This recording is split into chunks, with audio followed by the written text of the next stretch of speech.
Hey guys, thanks for watching. I have to let you know in advance, there is going to be no jokes in this episode about English monarchy, okay? I have enough difficulty in my life without having to wonder if James Bond is out looking for me, okay?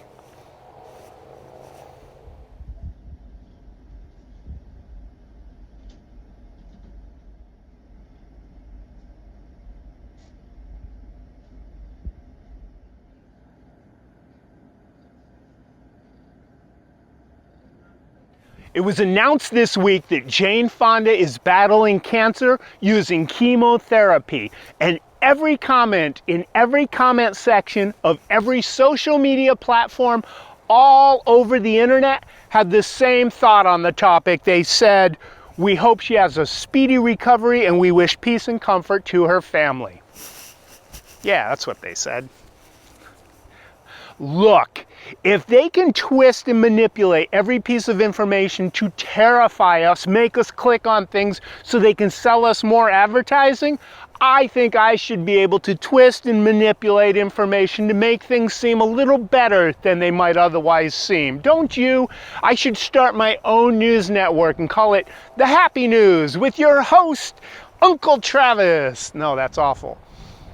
With your host, the sweet sibling. That's just garbage. No. Happy News with your host, Big Brother. Yeah. You'd watch that. You wouldn't question it, right?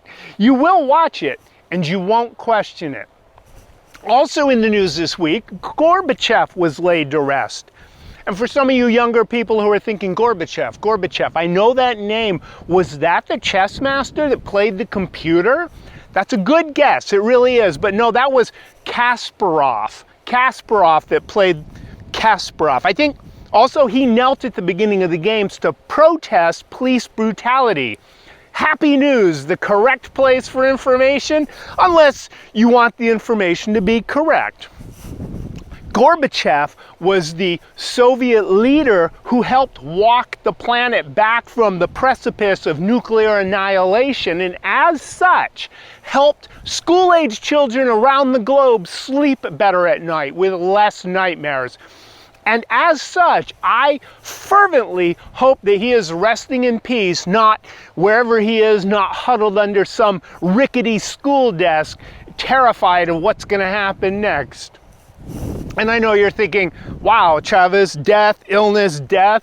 I know, but at my age, they say you're supposed to talk about what you know. And at my age, I am always between one ordeal and the next. So, in fact, I injured myself at work this week, and I learned something about myself as I told my wife about it when I got home. I downplayed the severity of the thing, and she said, well, you're going to want to put some ointment on that. And I said, okay, and put ointment on it. And she said, you're also going to want to take these tablets to help heal from the inside. And I said, okay, and I took the tablets to help heal from the inside, and she says, here's 600 milligrams of ibuprofen you should take. And I said, okay, and I took 600 milligrams of ibuprofen, and she said, before you go to bed tonight, make sure you take some turmeric as an anti-inflammatory. And I said, okay, before I go to bed tonight, I'll take turmeric, anti-inflammatory. And she looked deep into my eyes and she said, you got really hurt, didn't you? I was like, what? No, what? Why? Why do you ask that? And she says, I just gave you 4 pieces of advice on how to take care of yourself, and you took all of them without debating or arguing. My poor baby. Damn it. She's on to me.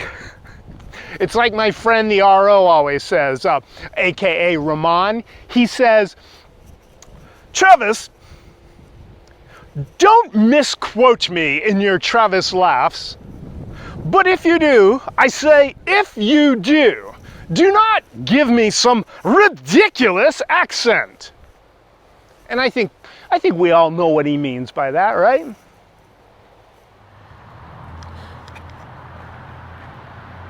That's just disrespectful. Oops. I hope he gets over that. It's good to get over things, but, you know, sometimes it's hard to get over things. Like, I can't get over why they still call it good cop, bad cop. They always do it the other way around. They should call it bad cop, good cop. And if you think about this joke for a couple of minutes and you're like, you know, I disagree with you, Travis, I think you're wrong about that. Well, then just between you and me, can we pretend that it was a really subtle joke about dyslexia and just get on with the show after this brief break?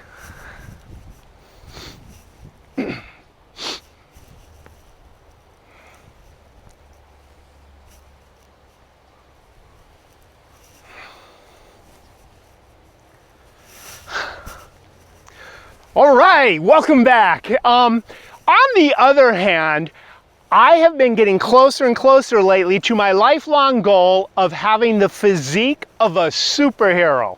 That's right, I am just a couple of pounds away from having the exact same cup size as Wonder Woman. How do you like me now? Such a bad joke. I'm a bad boy. I need a spanking.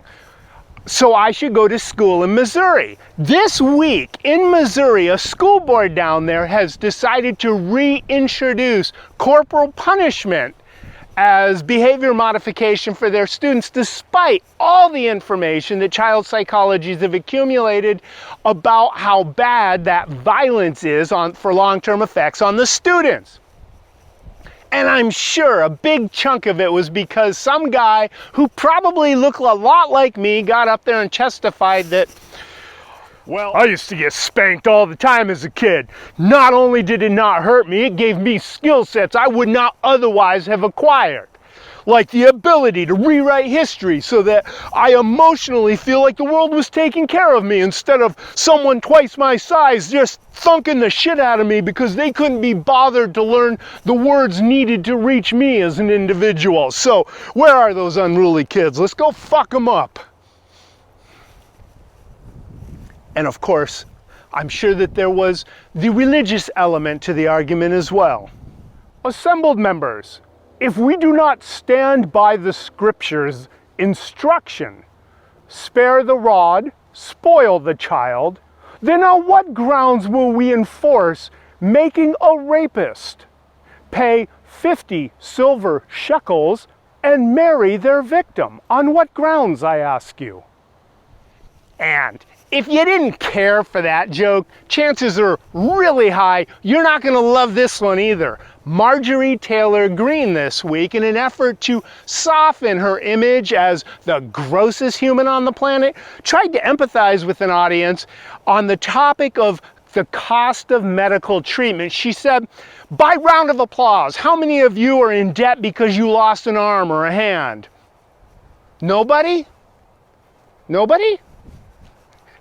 And with other comments of that insightful nature, the representative single-handedly disarmed her audience for the rest of her speech. None of that's true. I made all of that up just so I could make that joke about by a round of applause. And I know that's going to hurt my karma, but I don't really know if I believe in karma.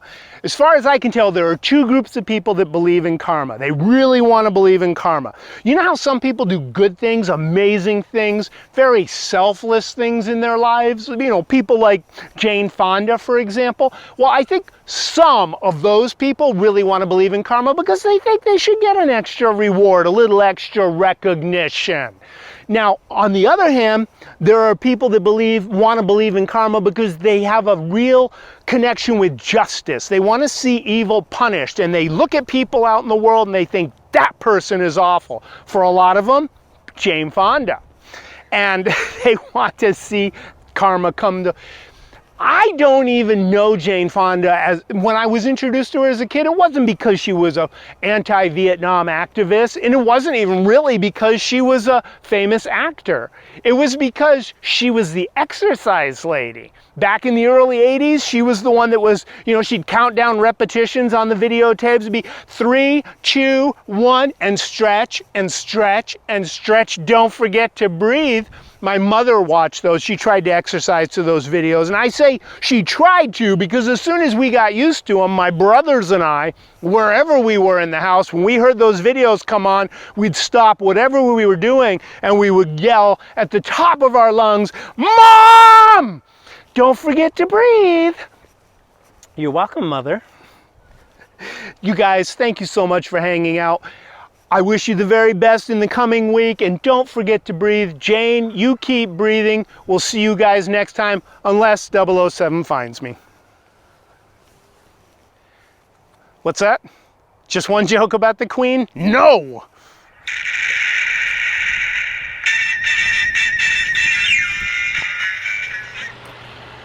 It's the RO. Hey, this is Travis Laughs. Hey guys, subscribe and let's make this happen. Have a good one.